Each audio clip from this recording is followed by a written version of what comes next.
అపోస్తల కార్యములు 3వ అధ్యాయంలో ఏ ఏ విషయాలు మనం కొన్ని విషయాలు చూసుకుందాం. ఏ ఏ విషయాలు ఉన్నాయో.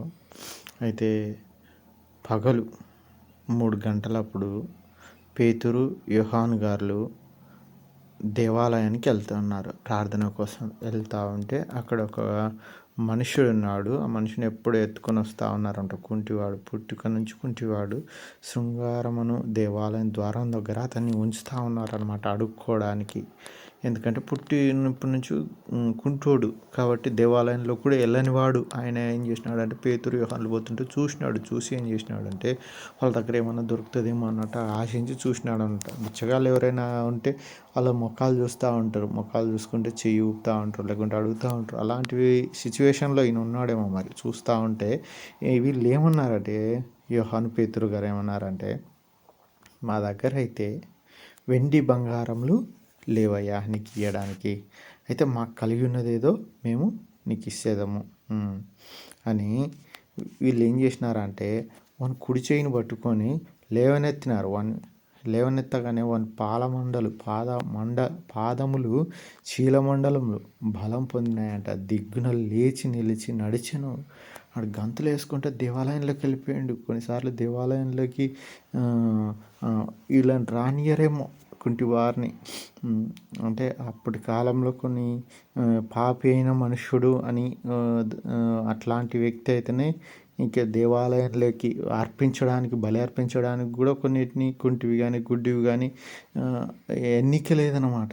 యాజకత్వం చేయడానికి కూడా ఇలాంటి వ్యక్తులు కుదరరనమాట. అలాంటి వ్యక్తి ఇప్పుడు దేవాలయంలోకి వెళ్ళిపోయాడు. నేను ఎంత సంతోషమో ఆయనకి అలా వెళ్ళిపోయినప్పుడు.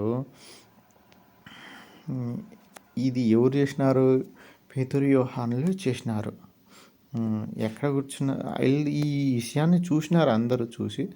చూసిన తర్వాత ఏమైందని అందరూ విస్మయం పొందినారు. అక్కడ చాలా రోజుల నుంచి భిక్షగాడు అంటే అందరికీ తెలిసి ఉంటుంది. ఎందుకంటే వాడు అందరిని అడిగింటాడు కాబట్టి వాళ్ళు ఆయన ముఖాన్ని అందరూ చూసింటారు. కాబట్టి అందరు విస్మయం పొందినారు. ఎందుకు విస్మయం పొంది ఇంకా పరవశులైనారంట. ఇంత ఆశ్చర్యకార్యం ఏంటిది? అసలు వీడు పుట్టినప్పటి నుంచి కుంటోడు కదా అనే విషయంలో అందరు ఆశ్చర్యపోతా ఉంటే పేతురు, యోహానులు ఏమంటారంటే, మీరు ఎందుకు ఆశ్చర్యపోతున్నారు? వాడు అలా స్వస్థత పొంది వాళ్ళని పట్టుకొని ఉన్నాడు.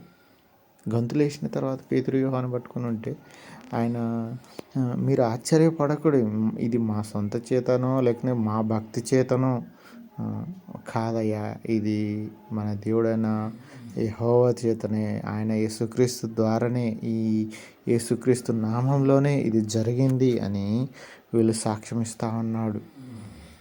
అందుకోసమనే వీళ్ళు ఏం చేసినారంటే, మీరు నీతిమంతుని మీరు నిరాకరించితురు కదా, యేసుక్రీస్తు వారిని మీరు జీవాధిపతిని చంపితురు కదా, ఆయన నామందులే ఈ స్వస్థత జరిగినది. ఆయన నామందు విశ్వాసముంచిన మీరు ఎరిగిన వీనిని బలపరచను. ఎవరి నామం అంటే యేసుక్రీస్తు నామముందే. ఆయన వలన కలిగిన విశ్వాసమే మీ అందరి ఎదుట వీన్ని ఈ పూర్ణ స్వస్థత కలిగజేసెను. ఎవరి వల్ల కలిగినదంటే యేసుక్రీస్తు మీద కలిగిన విశ్వాసం వల్లనే ఈ స్వస్థత అనేది కలిగింది అనేది మనం ఇక్కడ చూస్తూ ఉన్నాం. సహోదరులారా, మీరు తెలియక చేసినారు. యేసుక్రీస్తు వారిని అలా తెలియక హింసించి ఆయన చంపేసినారు. కానీ ఇంకో విషయం కూడా ఉంది. ఏంటంటే ఈయన ఇలా క్రీస్తు శ్రమ పడాలని ఆల్రెడీ ప్రవక్తల చేత ముందుగానే ప్రవచించిండు. ఆల్రెడీ ప్రవచనాలు ఉన్నాయి, ఇలాగున నెరవేరెను. మీరు ఆ విధంగా చేసినా కానీ ప్రవక్తల నెరవేర్పు కోసం ఇలా జరిగింది అని మనకు తెలియజేస్తూ ఉంది. ప్రభువు సముఖము నుండి విశ్రాంతి కాలము వచ్చున్నట్లు మీ కొరకు నియమించిన యేసుక్రీస్తును ఆయన పంపునట్లు మీ పాపములు తుడిచివేయబడు నిమిత్తమును మారు మనసు నుండి తిరుగుడి. ఇది చాలా ఇంపార్టెంట్ అన్నమాట. ఏది ఇంపార్టెంట్ అంటే, మీ పాపములు తుడిచివేయబడు నిమిత్తమును మారు మనస్సు నుండి తిరుగుడి.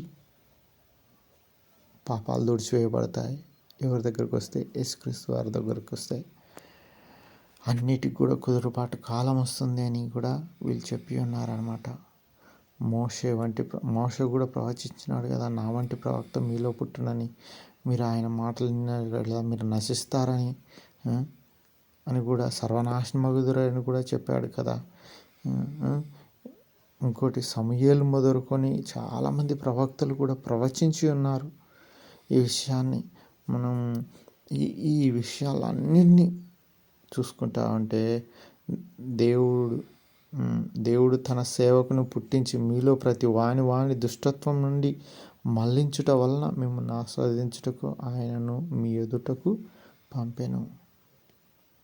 అబ్రహాం సంతానంలో పుట్టాడు ఎవరు? యేసుక్రీస్తు వారు. అక్కడి నుండి రక్షించుకుంటూ వచ్చాడు ఎవరు? యేసుక్రీస్తు వారు. ఇక్కడ మనం కొన్ని వచనాలు డీప్గా చూసినట్లయితే అపోస్తల కార్యం 3వ అధ్యాయం 22లో నా వంటి ప్రవక్త అని మోషే అన్నాడు. వినని వాడు నాశనం అవుతాడని 23వ వచనంలో అన్నాడు. సమూయేలు మొదలుకొని ఆ ప్రవక్తలు ఎవరెవరు ప్రవచించి ఉన్నారు అనేది కూడా కొన్ని విషయాలు చూద్దాం. నా వంటి ప్రవక్త అంటే మోషే లాంటి ప్రవక్త అని ఎక్కడ ఈ ప్రవచనం చెప్పిండంటే ద్వితీయోపదేశకాండం 18:15లో మోషే ఇలా చెప్పాడు. దేవుడు నా వంటి ప్రవక్తను ఇజ్రాయేల్లో నుండి లేపాడు, అతని మాటలు వినాలి అని కూడా చెప్పాడనమాట. మోషకు యేసుక్రీస్తు వారికి పోలికలు ఇంకో దాంట్లో చూద్దాం. ఇక్కడ కూడా చూసుకునవచ్చు. అయితే దేవుడు మాటలు ప్రజలకు చెప్పాడు. యేసుక్రీస్తు వారు కూడా వాక్యాన్ని వెల్లడించారు. ఇజ్రాయేలును దాసత్వం నుండి తీసుకొచ్చాడు. పాపదాస్యం నుండి యేసుక్రీస్తు వారు విడుదల చేశాడు. ఈయన మోషే మధ్యవర్తిగా ఉన్నాడు. యేసుక్రీస్తు వారు కొత్త నిబంధన మధ్యవర్తిగా ఉన్నాడు. అపోస్తల కార్యం 3:22లో ఏమంది? దేవుడు పంపిన ఆ ప్రవక్తల మాటలు వినాలి, వినకపోతే ప్రజల నుండి తొలగింపబడతారు అనేది ఎక్కడుంది? సంబంధిత వచనాలు ఎక్కడుంది? ద్వితీయోపదేశకాండం 18:19లో, యోహాను సువార్త 3:18లో. అందుకే పేతురు చెబుతున్నాడు, యేసును తిరస్కరించడం చాలా గంభీరమైన విషయం కాబట్టి తిరస్కరించకూడదు. సమూయేలు నుండి యేసుక్రీస్తు వరకు ఎవరెవరు ఆ కాలం గురించి ప్రవచించినారంటే ఆ ప్రవక్తలు ఎవరైనా సమూయేలు రాజ్యపాలన గురించి ప్రవచనం చెప్పాడు. దావీదేమో క్రీస్తు పునరుత్థానం గురించి కీర్తనలు 16:10లో ఆ విషయాన్ని చెప్పాడు. యేసుక్రీస్తు పునరుత్థానం గురించి. యెషయా గ్రంథం బాధపడే సేవకుడు యేసుక్రీస్తు వారి బాధల గురించి యెషయా గ్రంథంలో ఉంటుంది. యెషయా ప్రవక్త ప్రవచించండి 53వ అధ్యాయం. మీకా బెత్లెహేంలో జననం. మీకా గారు ఏం చేసినారంటే ఎక్కడ యేసుక్రీస్తు వారు పుడతారంటే మీకా గ్రంథం 5వ అధ్యాయం 2వ వచనంలో చెప్పి ఉన్నాడు ఎక్కడ యేసుక్రీస్తు వారు పుట్టాలి అనే విషయాన్ని. ఇంకోటి జకర్య గాడిదపై రాజు రావడాన్ని జకర్య గ్రంథం 9:9లో ఇది మనం చూస్తూ ఉంటాం.